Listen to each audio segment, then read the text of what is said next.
A very good morning, Orchidians. How are you all doing today? So this is a vibrant morning and you're all awaited here. Do you know why you have assembled here?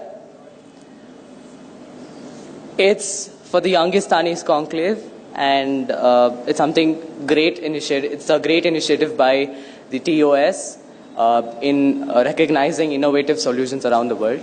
And firstly, I would like to thank the distinguished principal and the distinguished director of TOS for having invited me here and giving me this privilege to address this vibrant gathering this morning in the presence of Mr. Bajaj, the stalwart of automobile industry, who rewrote the history of sports biking in India with his legendary Pulsar that has a global footprint. So I'm indeed very lucky to share this dais with him today. I'm also very blessed to be standing here in a school where Dr. Kalam, the epitome of wisdom and benevolence, had set his foot on 5 years ago. Today, I'll be sharing with you insights of how I invented a device to detect silent heart attacks from merely a small idea. So when I was 13, my grandfather succumbed to a silent heart attack. So when the disease hits so close to home, I knew I needed to learn more.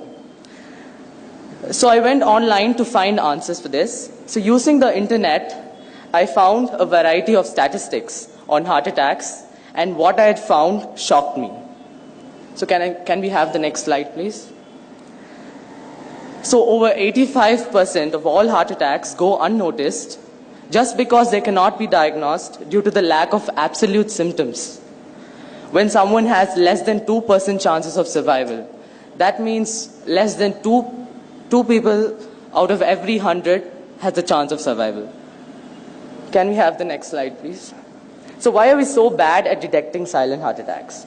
The reason: today's current modern medicine is a 60-year-old technique and it's non-proactive. But also, it's extremely expensive, costing roughly about rupees 5,000 for a TROP-T test and more than 1 lakh for a medical treatment post a heart attack, which is certainly not an option for low-income patients. In addition, a heart attack is a non-symptomatic disease. Your doctor would have to be ridiculously suspicious that you're prone to a heart attack to give you a blood test. And for example, when a patient is admitted to a hospital, for instance with a chest pain, doctors draw blood and test for a standard biomarker called troponin, which can indicate cardiac ischemia or oxygen deprivation in the cardiac muscle. However, a critical flaw in the blood test is that they are totally ineffective in the detection of silent heart attacks, which often occur with ambiguous symptoms, if any at all. In the case of diabetic patients, the associated nerve damage blocks out the chest pain that would otherwise prompt the patient to seek immediate medical attention. Because silent heart attacks are usually asymptomatic, patients don't have any complaints, and consequently, there's no reason to have this blood test. As a result, silent heart attacks commonly go unnoticed and until they cause a significant irreversible damage. Learning this, I knew there had to be a better way out. So I set up a scientific criteria as to what a sensor would have to essentially look like in order to effectively detect a heart attack several hours prior to an unlikely event. Can we have the next slide, please? So, the objective of the sensor that I wanted to construe must be inexpensive, rapid, simple, selective, and non-invasive, and most importantly, portable and wearable. The framework to my invention was the significant changes that the organ undergoes before a total failure, which will eventually result in a massive cardiac arrest. To be clear, the heart keeps on signaling out and sending out SOS impulses before completely failing. So I was wondering what the signal could be and how do I detect it. So this formed the basis of my invention. The signal with which the heart is reaching out to you is technically called a cardiac biomarker or a protein that's found at higher levels in your bloodstream on the onset of a cardiac ischemia. This sounds really straightforward, but it is anything but. So you see, you have all this healthy blood and liters of healthy blood, but you're looking for this tiny increase in this tiny amount of protein. So that's almost next to impossible. So then I came across an article on the internet that listed a database of over 8,000 different proteins that are found before a heart attack.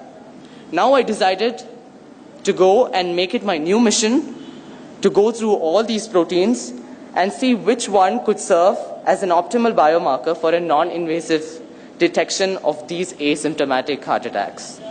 With two conditions in mind. One, it should be a process that incorporates self-diagnosis, and two, it must include early detection.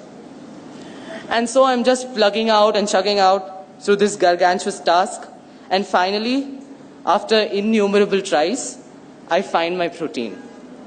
Can we have the next slide, please?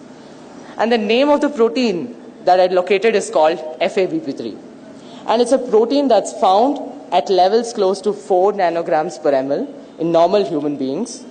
But on the onset of a cardiac ischemia, the levels of the protein keeps increasing abysmally.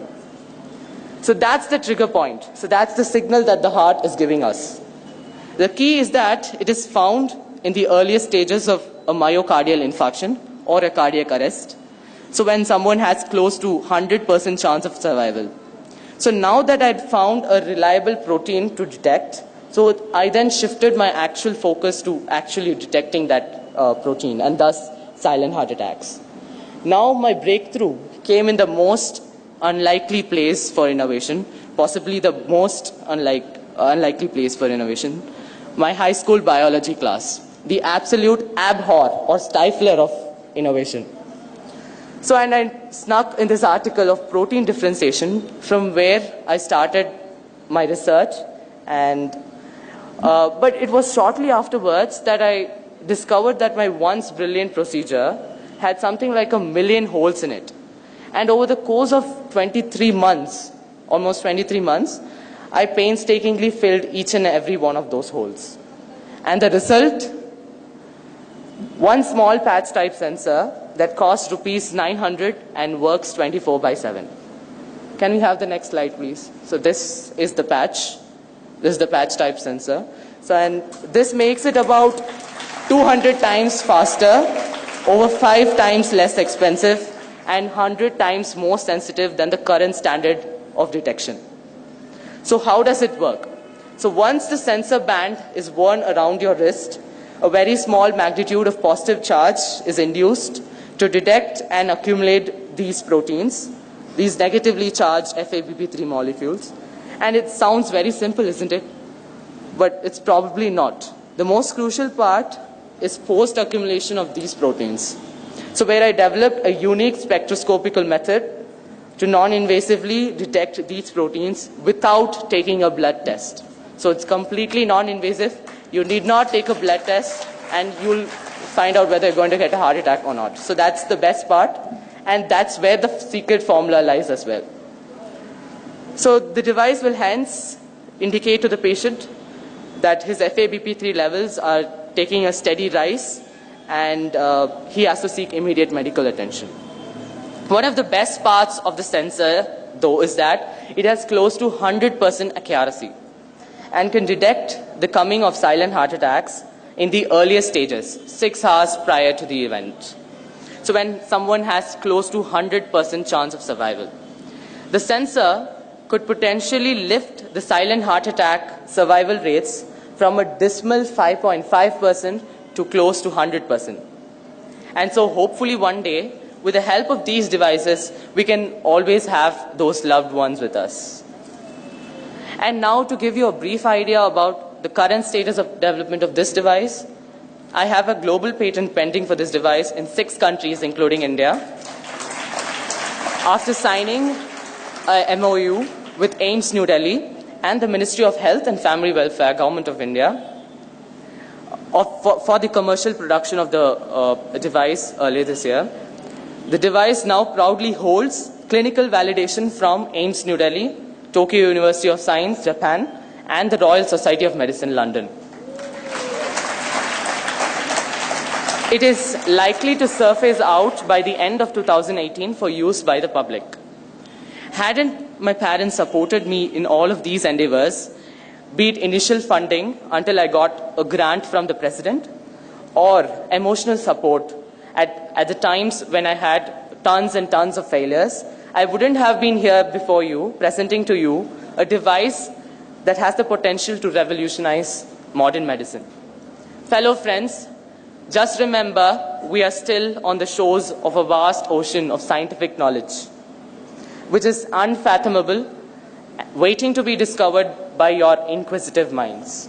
Step out and make the world better with science. Thank you very much.